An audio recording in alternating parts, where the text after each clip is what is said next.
Next important aspects आपल्या एसे डिस्कशनचा आहे की जे काही आपण वेगवेगळे डायमेन्शन याच्या ठिकाणी बघितले होते, म्हणजे फॉर एक्झाम्पल सोशल असेल, पॉलिटिकल असेल किंवा इकॉनॉमिक वगैरे असेल, तर ह्या डायमेन्शन्समध्ये एका डायमेन्शन्समधून दुसऱ्या डायमेन्शन्समध्ये जाताना तो जो काही फ्लो वगैरे आहे किंवा जो काही कोहरन्स आपण त्याला म्हणतो किंवा जो स्मूथनेस असतो, ठीक आहे, म्हणजे एका डायमेन्शन्समधून दुसऱ्या डायमेन्शन्समध्ये स्मूथली तुम्ही कसं फ्लो वगैरे करता, ठीक आहे, त्यासाठी काय केलं जातं, जे काही ट्रान्झिशन्स वर्ड्स वगैरे असतात किंवा जे काही ट्रान्झिशन्स पॅराग्राफ वगैरे असतात, ठीक आहे, तर याचा उपयोग वेगवेगळ्या डायमेन्शन्समध्ये आपण कसा करायचा ते या ठिकाणी आपण बघणार.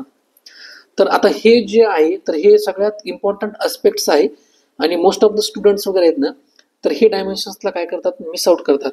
आता हे डायमेन्शन्स पर्टिक्युलरली म्हणजे जाणून बुजून त्या ठिकाणी इन्सर्ट न केल्यामुळं किंवा तशी रायटिंगची हॅबिट नसल्यामुळं काय होतं की तो जो काही आपली पूर्ण एसेची रायटिंग वगैरे तर ती एकदम स्टॅटिक दिसायला लागते किंवा त्याला आपण रिजिड असं म्हणूया, ठीक आहे.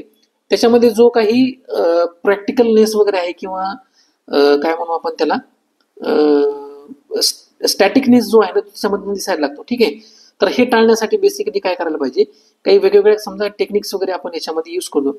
तर पहिली टेक्निक म्हणजे काय की ज्याच्यामध्ये दोन डायमेन्शन याच्यामध्ये काय करायचं असतं की जे काही डिफरंट कीवर्ड्स वगैरे आहेत, म्हणजे फॉर एक्झाम्पल सोशल डायमेन्शनमध्ये, पॉलिटिकल डायमेन्शनमध्ये जाताना ज्यावेळेस आपण सिमिलर आस्पेक्ट्स त्या ठिकाणी डिस्कस करत असतो, म्हणजे जर आपण हे सोशल, पॉलिटिकल आणि इकॉनॉमिक डायमेन्शन समजा सिग्निफिकन्स या हेडिंगच्या अंडर खाली जर डिस्कस वगैरे करत असतो, तर आपण त्या ठिकाणी काय करायचं की असे डायमेन्शन म्हणजे फॉर एक्झाम्पल काय सोशल डायमेन्शन्स आपण स्टार्टिंगला प्रोव्हाइड केला, त्यानंतर इकॉनॉमिक डायमेन्शन डिस्कस करताना काय करायचं की लाईक वाईज म्हणा किंवा सिमिलरली वगैरे म्हणा, ठीक आहे, किंवा फर्दर वगैरे म्हणा किंवा मोर एव्हर असं म्हणा.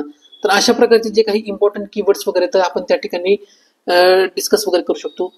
त्यानंतर कॉन्ट्रास्टिंग डायमेन्शन्स वगैरे ज्यावेळेस आपण डिस्कस वगैरे करतो तर त्यावेळेस आपण काय करायचं असतं माहिती आहे का, जे काही कीवर्ड्स वगैरे आहेत, म्हणजे फॉर एक्झाम्पल काय की आता आपण जर समजा सोशल डायमेन्शन्स डिस्कस केला, त्यानंतर पॉलिटिकल डायमेन्शन्समध्ये की जर आपण त्या ठिकाणी डिस्कस वगैरे करत असतो तर मग कॉन्ट्रास्टिंगली समजा हे असं शब्द वगैरे असे यूज वगैरे करू शकतो, ठीक आहे. तर असे जे सिमिलर किंवा अपोजिट डायमेन्शन्स वगैरे आहेत ज्या ठिकाणी आपण कीवर्ड्स वगैरे यूज करून दोन डायमेन्शन्स मधला जो काही फ्लो वगैरे आहे किंवा जो काही कोहरन्स वगैरे आहे तर तो त्या ठिकाणी मेंटेन करू शकतो. त्यानंतर दुसरं इम्पॉर्टंट टेक्निक्स या ठिकाणी काय आहे, जे काही पॅराग्राफ ट्रान्झिशन पॅराग्राफ्स वगैरे असतात, ठीक आहे. आता हे जे काही ट्रान्झिशन पॅराग्राफ वगैरे असतात तर ते इंट्रोडक्शन मधनं मेन बॉडी पार्टमध्ये येताना, मेन बॉडी पार्टमध्ये कन्क्लुजन पार्टमध्ये जाताना ह्या ट्रान्झिशन जे पॅराग्राफ्स वगैरे असतात त्या ठिकाणी यूज वगैरे करायचे असतात, ठीक आहे.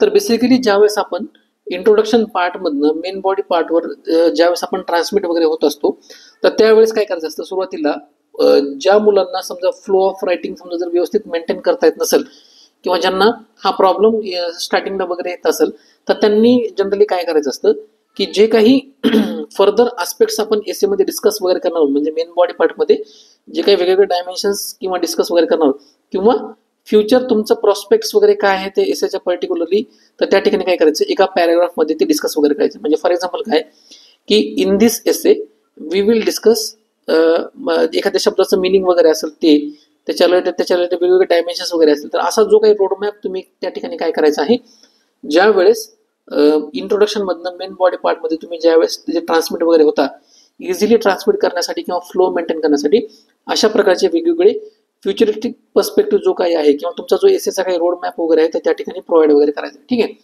सिमिलरली ज्यावेळेस आपण मेन बॉडी पार्टमधनं कन्क्लुजनमध्ये ट्रान्समिट वगैरे करत असतो किंवा तो फ्लो मेंटेन करण्यासाठी त्या ठिकाणी काय करायचं असतं, तुमचं जे काही ओव्हरऑल अंडरस्टँडिंग त्या डायमेन्शन्स वगैरे वरनं झालेलं आहे, म्हणजे तुम्ही जे काही मेन बॉडी पार्टमध्ये सगळे डायमेन्शन्स पुट केलेले आहेत आणि तुमचं स्वतःचं जे काही तुमच्या पर्स्पेक्टिव्हनं अंडरस्टँडिंग काय आहे त्या टॉपिक विषयी, तर त्याला इन्फरन्स म्हणून त्या ठिकाणी पुट करायचं, ठीक आहे. काही काही मुलं काय करतात माहिती का, ह्या इन्फरन्सच्या आधी काउंटर आर्ग्युमेंट सुद्धा त्या ठिकाणी प्रोव्हाइड करतात किंवा बॅलन्स व्ह्यू जो आहे तो त्या ठिकाणी सुद्धा प्रोव्हाइड करतात, ठीक आहे. आणि इन्फरन्स म्हणून प्रोव्हाइड केल्यानंतर आता या ठिकाणी इन्फरन्स आणि समरी या दोन गोष्टीमध्ये तुम्ही काय करायचे, डिफरन्शिएट करण्याचा प्रयत्न करायचा. काही काही मुलं काय करतात माहिती का, जे सगळे डायमेन्शन्स ऑलरेडी तुम्ही मेन बॉडी पार्टमध्ये लिहिलेले आहेत तर त्यालाच छोट्या याच्यामध्ये काय करतात, समराईज करण्याचा प्रयत्न करतात. आता मला सांगा ऑलरेडी जर तुम्ही जर हे डायमेन्शन्स मेन बॉडी पार्टमध्ये डिस्कस वगैरे केलेले असतील तर ते इथं लिहिण्याचं काही थॉटफुल मिनिंग याच्यामधनं रिप्रेझेंट वगैरे होतं का? ठीक आहे, म्हणजे त्याला समराईज करून त्याच्यामधनं दुसरा कोणताच जे काही मिनिंगफुल जे डायमेन्शन्स वगैरे त्या ठिकाणी येत नाही. पण तुम्ही जर त्या ठिकाणी तुमचं जर इंटरफरन्स वगैरे लिहिलं किंवा तुम्हाला जी झालेली काही अंडरस्टँडिंग वगैरे आहे की फॉर एक्झाम्पल या ठिकाणी काय की तुम्हाला काय विचारलेलं आहे की जे प्रोग्रेस वगैरे, ठीक आहे, म्हणजे तुम्हाला या ठिकाणी काय विचारलेलं आहे, सोसायटीचं जे काही प्रोग्रेस वगैरे आहे तर ते कसं अचीव्ह केलं जातं. आता तुमचे जे काही डायमेन्शन्स वगैरे आहेत म्हणजे काय की आता हा आपण ह्या एसेला ओव्हरऑल पॉझिटिव्ह वेने या ठिकाणी डिस्कस वगैरे करणार आहोत. ठीक आहे, पॉझिटिव्हली म्हणजे वुमनच्या रिलेटेड समजा जर अशा अशा स्टेप्स वगैरे घेतल्या तर ओव्हरऑल सोसायटीचं किंवा कम्युनिटीचं त्या ठिकाणी प्रोग्रेस वगैरे होणार आहे. अशा प्रकारचे डायमेन्शन्स आपण काय करणार आहोत टुवर्ड्स द एंड ऑफ आपले जे काही आर्ग्युमेंट वगैरे असेल त्याच्या रिलेटेड. त्यानंतर इन्फरन्समध्ये आपल्याला काय प्रोव्हाइड वगैरे करायचे आहे की तुम्हाला जी अंडरस्टँडिंग झालेली आहे की खरंच बाबा की अशी गरज आहे का, किंवा त्याच्यामध्ये फक्त वुमेनवर फोकस न करता मेलवर सुद्धा फोकस वगैरे करण्याची गरज आहे. तर हे तुमचं जे काही इन्फरन्स वगैरे आहे किंवा आणखी त्याच्या रिलेटेड काय करण्याची गरज आहे तुम्ही त्याच्या ठिकाणी काय करायचं आहे की ह्या इन्फरन्समध्ये त्या ठिकाणी प्रोव्हाइड वगैरे करायची, किंवा तुमची जी अंडरस्टँडिंग तुम्हाला जी झालेली आहे तर तुम्ही अशा प्रकारचे पॉईंट्स त्या ठिकाणी प्रोव्हाइड वगैरे करू शकता. ठीक आहे, त्यानंतर कन्क्लुजनचा जो पार्ट आहे तर आपण ते डिटेलमध्ये उद्याच्या याच्यामध्ये डिस्कस वगैरे करणार आहोत. फक्त एक या ठिकाणी रेफरन्स आला तर म्हणून तुम्हाला सांगतो, कन्क्लुजनच्या पार्टमध्ये आपण त्या ठिकाणी काय करणार आहोत, जे काही फ्युचरिस्टिक समजा त्या ठिकाणी विजन वगैरे आहे, ठीक आहे, त्या ठिकाणी पर्टिक्युलरली तुम्हाला काय करायचंय टू सम अप किंवा टू कन्क्लूड हा शब्द त्या ठिकाणी यूज वगैरे करायचा आहे.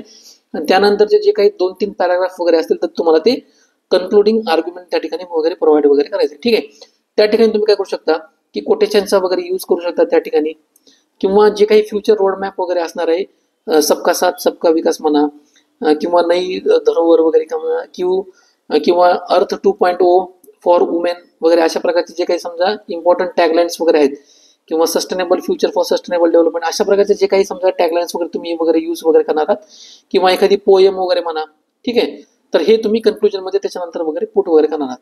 तर हा जो इन्फरन्सचा जो पार्ट आहे तर तो मेन बॉडी पार्टमधनं कन्क्लुजनमध्ये येताना समजा त्या ठिकाणी तुम्ही काय करू शकता, यूज वगैरे करू शकता. ठीक आहे, तर ह्या ठिकाणी आपण आता काय बघणार आहोत की इंडिव्हिज्युअल जे आपलं डायमेन्शन्स वगैरे आहे, म्हणजे फॉर एक्झाम्पल सोशल डायमेन्शन्स मधनं पॉलिटिकलमध्ये येताना आणि पॉलिटिकल डायमेन्शन्स मधनं इकॉनॉमिक डायमेन्शन्स मध्ये कसं यायचं.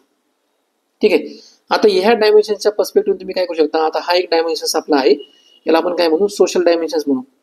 त्यानंतर हा पॉलिटिकल डायमेन्शन्स आहे आणि परत हा काय आहे की इकॉनॉमिक डायमेन्शन्स वगैरे आहे.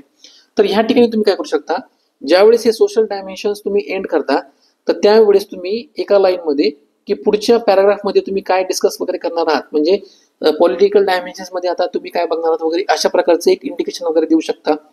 एक ही मेथड झाली. किंवा पॉलिटिकल डायमेन्शन्स वगैरे ज्यावेळेस आपण स्टार्ट वगैरे करतो तर सुरुवातीला प्रिव्हियस डायमेन्शन्स जे आपण सोशल डिस्कस वगैरे केलेलं आहे तर त्या सोशल डायमेन्शन्स मध्ये आपण बेसिकली काय बघितलेलं आहे तर ते आपण या ठिकाणी डिस्कस वगैरे करू शकतो. म्हणजे फॉर एक्झाम्पल जे काही वुमेन प्रोग्रेसचे पॉझिटिव्ह सोशल इम्प्लिकेशन्स वगैरे आहेत, ठीक आहे, म्हणजे not only social positive implications but also political positive implications can be achieved with respect to the progress of women. ठीक आहे, म्हणजे वुमन एम्पॉवरमेंटनं कशा प्रकारे सोशल पॉलिटिकल आणि इकॉनॉमिक समजा प्रोग्रेस आपण अचीव्ह वगैरे करू शकतो तर या ठिकाणी आपण मेन्शन वगैरे करणार आहोत.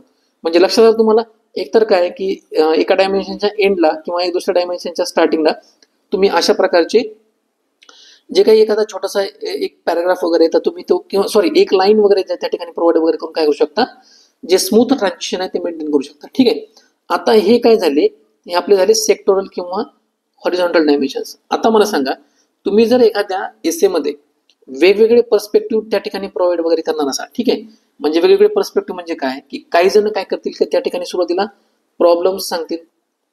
ठीक आहे, त्यानंतर दुसरा आस्पेक्ट तुमच्या एसेचा काय असणार आहे की त्याच्यावर रिलेटेड सोल्युशन्स वगैरे असतील. ठीक आहे, किंवा बेस्ट प्रॅक्टिसेस वगैरे समजा काय आहेत, समजा वुमनच्या रिलेटेड वगैरे अशा प्रकारचे असतील.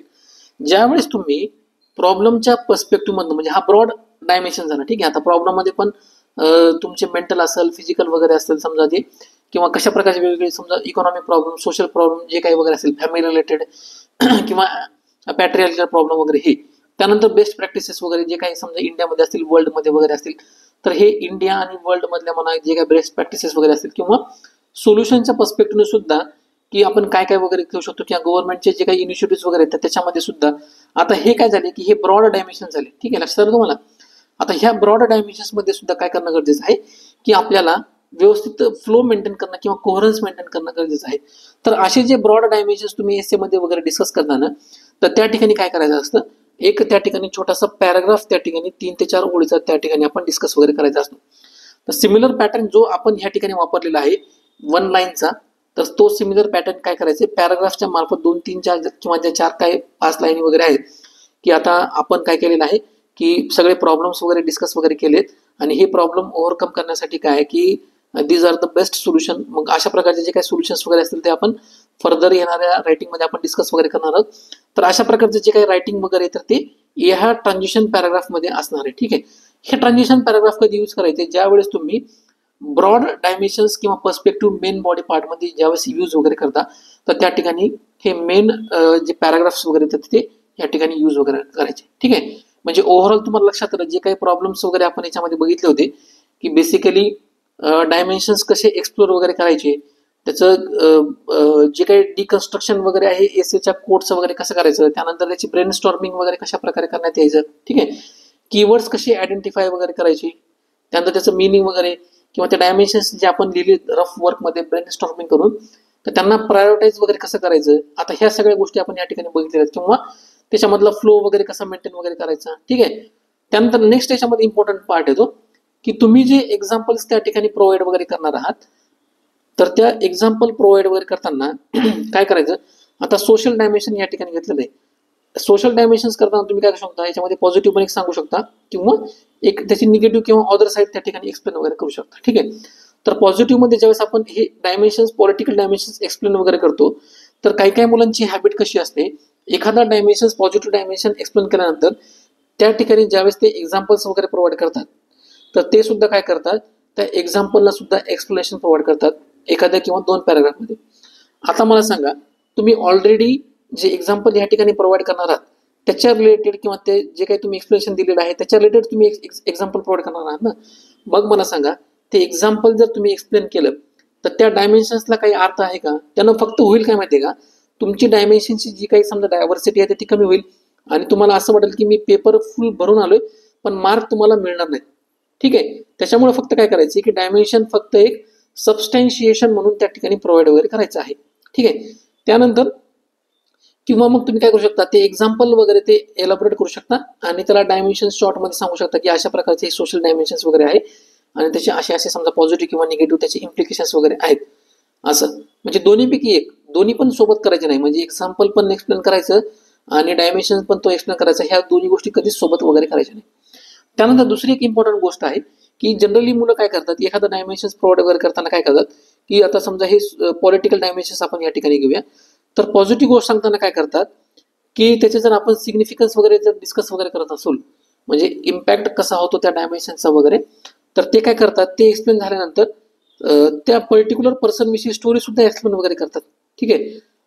म्हणजे ब्रॉडमध्ये ते स्टोरी सुद्धा एक्सप्लेन करतात. तर ही स्टोरी जी आहे ना, तर ती जनरली मेन बॉडी पार्टमध्ये लिहिण्यासाठी टाळायचं आहे, ठीक आहे.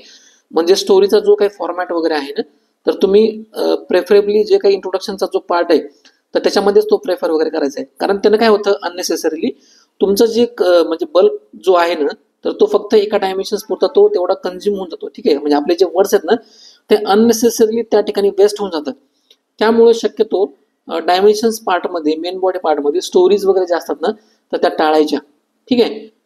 बेटर वे तुम्ही त्या ठिकाणी काय करू शकता की शॉर्टमध्ये जे काही रिअल लाईफ एक्झाम्पल्स किंवा अनेक्डोट्स वगैरे तर ते प्रोव्हाइड वगैरे करू शकता. आता अनेक्डोट्स आणि स्टोरीमध्ये डिफरन्स काय आहे, तर हे स्टोरी ज्या ठिकाणी काय होतं की एखादा प्लॉट असतो त्याला नरेटिव्ह वगैरे केले जातात किंवा इमॅजिनरी वगैरे असतात, ते 3 ते 4 पॅराग्राफमध्ये तुमची स्टोरी वगैरे कव्हर होते. पण अनेक्डोट बघितलं तर एका पॅराग्राफमध्ये ते कव्हर होऊन जातं, ठीक आहे. लक्षात आलं. तर बेटर तुम्ही काय करायचं की स्टोरी जर तुम्हाला समजा त्या ठिकाणी प्रोव्हाइड जर करायची नसेल तर तुम्ही बेटर वे त्या ठिकाणी अनेक्डोट अल्टरनेटिव्ह त्या ठिकाणी यूज वगैरे करू शकता. अशा प्रकारचे हे जे काही पॉईंट्स वगैरे आहेत तर आपण बऱ्यापैकी जे सगळे डायमेन्शन्स वगैरे आहेत तर ते कव्हर करण्याचा प्रयत्न वगैरे केलेला आहे. आणखी काही समजा जर डायमेन्शन्स सुचले किंवा तुम्हाला जर असं वाटत असेल की जे डायमेन्शन्स आणखी ॲड्रेस होणं गरजेचं वगैरे आहे तर तुम्ही काय करू शकता ते कमेंट बॉक्समध्ये सजेस्ट वगैरे करू शकता, म्हणजे की कोणकोणत्या गोष्टी समजा तुम्हाला आणखी प्रॉब्लेम वगैरे येतो एसे रायटिंग करण्यासाठी. ठीक आहे, तर ह्या ठिकाणी आपला जो सेकंड पार्ट आहे मेन बॉडी पार्टचा तो डिटेलमध्ये आपण बघितलेला आहे. तर जो आपला थर्ड पार्ट येणार आहे नेक्स्ट पार्ट त्याच्यामध्ये आपण डिटेलमध्ये कन्क्लुजन कशा प्रकारे इफेक्टिव्ह कन्क्लुजन वगैरे कशा प्रकारे लिहिलं जातं तर ते आपण बघणार आहोत. तर thanks for carefully listening this video. Thank you so much.